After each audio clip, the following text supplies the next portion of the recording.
Akkam oltan dhaggeeffattoota keenya kun sagantaa raadiyoo BBC Afaan Oromootii dursa mootota oduun isinitti hima. Waqtii ammaa kana silaa hawaasi musliimaa kumaa kifilaan gara Makkaa imalee hajjaa barana kun hin jiru bakka isaa maaltu gorfama? Guyyaa Arafa akka Arafa ardal Arafaa dhaabbatu san asitti sooman dabarsuutu isarra jira. Du'aa'iidhaan dabarsuu isarra jira. Gama kaaniin barii ajjechaa Hacaaluu ka'amma ji'a guutee kutaalee Oromiyaa keessatti madaa guddaa kaa'ee darbeeraa kanneen keessaa waan magaalaa Cirootti ta'e si yaadachiifna. Naannoon Tigraay filannoo geggeessuuf galmee paartilee siyaasaa eegaluu irrattis waan qixeeffan. Namoonni dhuunfaadhaan dorgomuu barbaadan guyyaa har'aa galmaaniiru. Waraqaa ragaa ittiin galmaanis kenneefii jirra. Akkasumas odeessaalee gaggabaaboo waliin sagantaa kana kan isiniif dhiyeessu Anamzaa Huseen nu faana bu'a. Odeessa jalqabaatiin baatii tokko dura ajjeechaa artist Hacaaluu Hundeessaa booda magaalota Oromiyaa hedduu keessatti uummanni dheekkamee bahee mormii dhageessaa ture gara hokkaraatti jijjiirame namoonni hedduun akka du'anii fi madaa'an sababa ta'eera.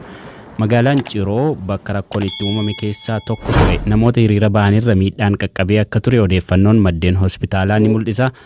Meedikaal Daayireekteriin hospitaal waliigalaa Ciroo Dr. Murteessaa Ahmad haala torban jalqabaa taatee sanaa yaadachuun akkasitti ibsa.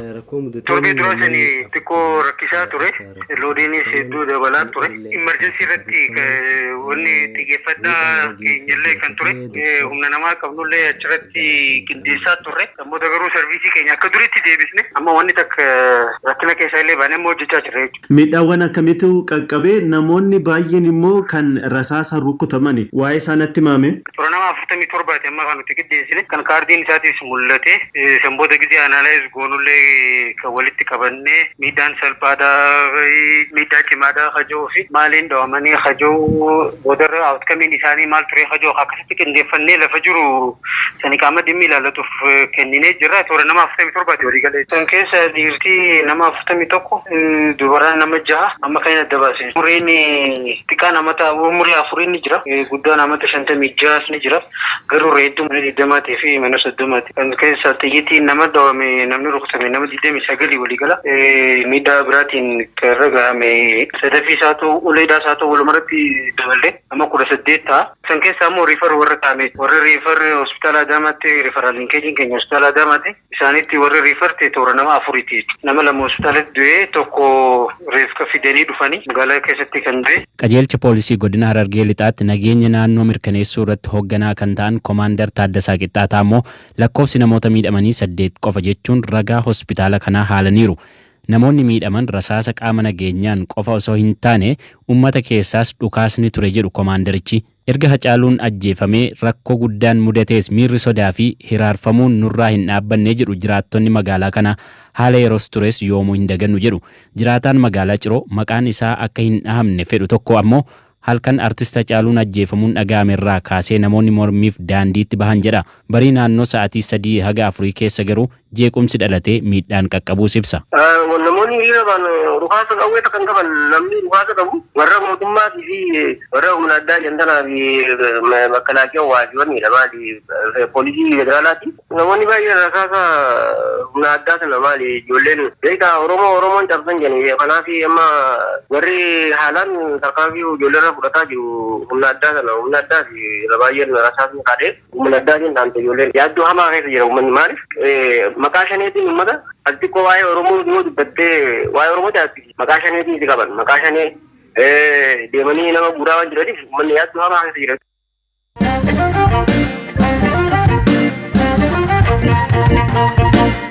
Ajjeefamuu artist Hacaaluu Hundeessaa hordofuun namoonni Oromiyaa bakka garagaraatti dheekkamuun mormiif bahan gara hokkaraatti jijjiirame qabeenyi hedduun manca'eera. Atileet Haayilee Gabrasillaasee abbootii qabeenyaa qabeenyi isaanii miidhame keessaati hoteelota magaalota Shaashamannee Baatuu keessaa qaburra miidhaan ga'uun walumaa galatti qabeenya birrii miiliyoona 290tti shallagamu dhabuu dubbata. Shaashamannee bijaamillee Shaashamannee almost kan Shaashamannee irraa siif jalqabuudhaaf qabeenya magaalattii keessatti manca'e keessaa tokko hoteela keenya. Hoteelli keenya Shaashamannee abbaa urjii 3dha. Bakka bishaan daakaallee ni qaba. Guutummaan guutuutti haala jechuun danda'amuun manca'eera. Hoteelli kun kan baay'ee itti dhamaanedha. Achirraa ammoo gara Zuwaay yoo dhufnu Zuwaay Riizoort ammoo gariin miidhaan irra gaheera. qabeenya manca'ee kana kan galmeessaa jirru deebisnee haaromsuudhaaf kan Zuwaay waggaa tokko keessatti haaromsinee hojii jalqabsiisuuf ni dandeenya jennee yaadna. Sababa hoteela kanaatiin kan dhabne keessaa ani akka dhuunfaatti qarshiin amma jedhe kana dhabeera. Gama biraan ammoo namoonni hoteelota kanneen keessa hojjetan 400 hojiin ala ta'aniiru. Miidhaa kana ilaaluun ammoo investoroonni gara magaalittii dhufuu dhiisuu mala. Biyyi ammoo galii gibiraan argattu ni dhabdi. Ammas taanaan mootummaan itti gaafatamummaa fudhatee kan kaffalamuu qabu kaffalamuu qaba. Yeroon kana jedhu ammoo ana qofaaf miti. Lammiilee Itoophiyaa biroofis kan hedduu jalaa manca'ee ni jiru. Kan tokko qofaa qaban jiru. Anillee dhaabbilee koo biroorraa kanan argadhuun jiraachuu. Dhaggeeffattoota keenya mooduun gaggabaabsee isinitti himaa Itoophiyaatti namoota 653 har'a qabaman dabalatee walumaa galatti namoonni 15,200 koronaa vaayirasiin qabamu ministeerri fayyaa gabaaseera. Kanarraa 11 dabalatee lakkoofsi namoota dhibee kanaan lubbuun darbee ammoo 239 qaqqabeera. Ministeerichi torban tokko booda guutuu biyyattiitti guyyoota 17 keessatti maatii miiliyoona 17 ta'aniif qorannoo koronaa vaayirasii taasisuuf qophaa'us beekseera. Ammas Itoophiyaa amatti babal'inni dhibee hepatitis yookiin dhibee tiruu bal'aa ta'uu ministeera fayyaa himee. Ministeerri deetaan ministeerichaa Dr. Darajee Dhugumaa har'a guyyaa hepatitis addunyaa yoo kabajamu akka dubbatanitti dhibeewwan hamoo lubbuu galaafatan keessaa addunyaarraa sadarkaa lammaffaarratti argama jedhan. Addunyaarratti waggaa waggaadhaan namoonni miliyoona 1.3 dhibee kanaan lubbuu isaanii ni dhabu.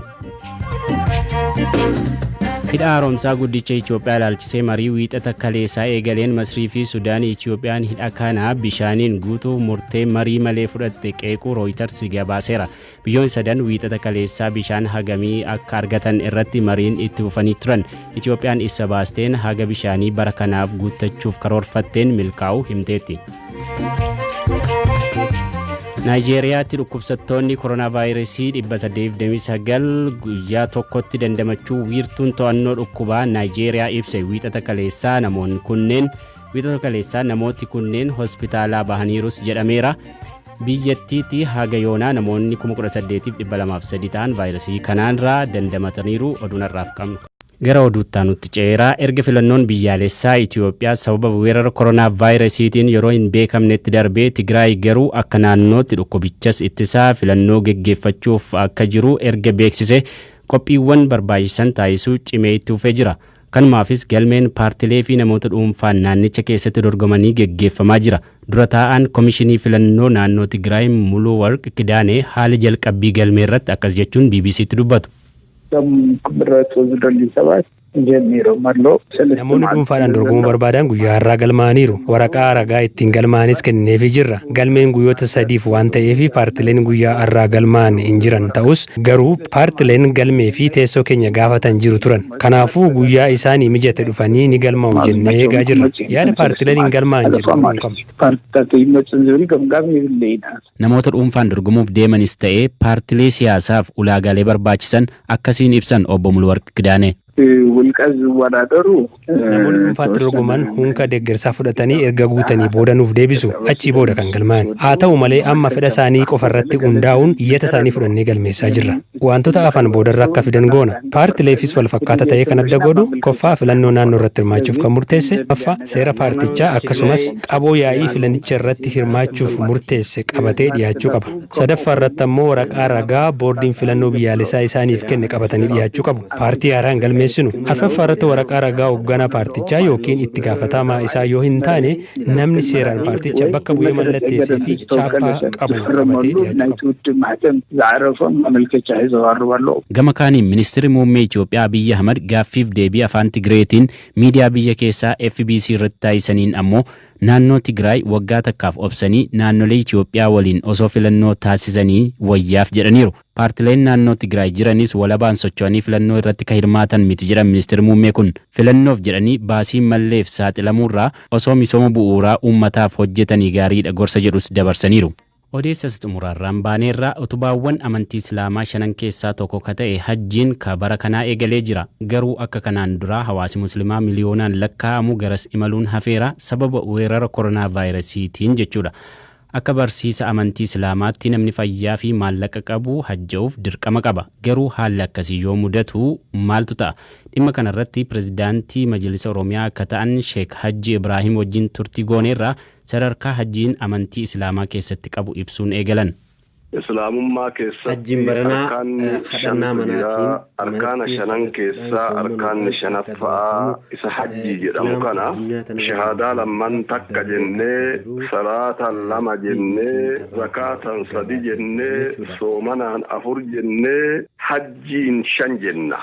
Jannata argachuudhaaf hajjii rabbi yoo sirraa qeebale hajjii waggaa tokkootitu si gaha jechuudha. Musliimni hunduma irratti dirqama moo nama dandeettii isaa qabu qofatu deema moo akkami mee sanarraa nu hima?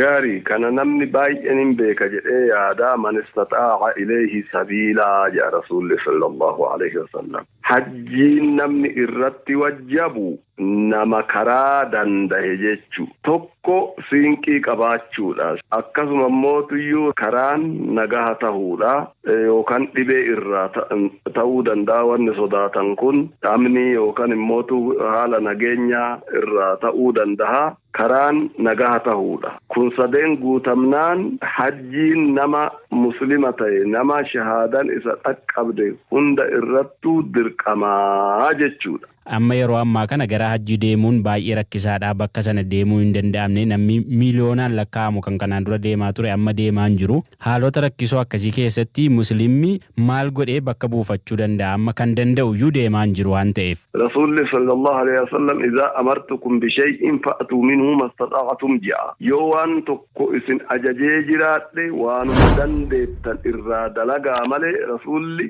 waan kana nu ajaje jettanii uf hin dirqinaa jedha rasuulli sallallahu alaihi wasallam. Niyyaan isaa eega jiraatte ajriin isaa inuma jiraa fi waan biyyatti warri duraan hajjii hin dandeenye godhutu isarra jiraata. Guyyaa Arafa akka silaa Arafa ardal Arafaa dhaabbatu san asitti sooman dabarsuutu isarra jira. Ayyaama minaa san immoo asitti gammachuudhaa fi eegana ammootu kadhaa rabbiiti fi zikrii rabbiitiin du'aa'iidhaan dabarsu isarra jira. Kanaaf jecha namni as oolu namni qabeenya qabu rakkataa gargaaruu beelahaa nyaachisuu dheebotaa obaasuu daaraa uwwisuu guyyaa san immootu maatii isaa gammachiisuu ollaa isaa gammachiisuu du'aa'ii kadhachaa ooluu guyyaa du'aa'iin qeebalamtu guyyaan ayyaamun nahar guyyaan iidaa naharii kan jedhamu kun guyyaa du'aa'iin qeebalamtu du'aa'ii irratti xiyyeeffatanii du'aa'ii godhachuu rabbiin kadhachuu kana godhee yaa rabbi sanaa guutuu nu deebisii dhukkuba kana nurraa balleessii biyya keenya nagaa godhi jedhee kadhate sanaa dhufuuf immoo hin deema jedheen iyyachuu qofatu isarra jira jechuudha inshaallah. Hayyee Sheek Hajji mee dhumarratti mee namoonni gara hajji imalan Oromiyaa irraa ni heddummaatu miti emmame meeqafaa ta'u lakkoofsa isaanii beektu kabarana silaa deemuuf qophaa'an faa yookiin bara darbe faa kan deemaa turan hagam ta'u? Hajjuma jedhamu kana huyyuu beeyta akka Itoophiyaatitti parsantii 80 Oromiyaadha kan deemu. Bara dheengaddaa namni 12,000tu hajjii godhe jenneeti qabna daata. 12,000tu hajjii godhe yogguu jennu 8,000 kan hanqanne Oromiyaadha. Kanaaf akkana jechuun qixxee ol muslimni Itoophiyaa keessa jiru Oromiyaa keessatti argama jechuudha. Namoonni qabeenyaan baay'atanii osoo hin tahin baay'innuma daata Oromiyaa keessatti argamutu iyyuu hajjii keessatti illee akkasuma baay'ata. Hedduun isin galateeffadhaa ulfaadhaa yaada bal'aa nu biraan geessaniif. Isinillee galatoomaa inshaallah yaada kana uummataa dabarsuudhaaf galatoomaa isiniin jedha. Dhaggeeffattoota keenya kanumaan sagantaa keenya goona.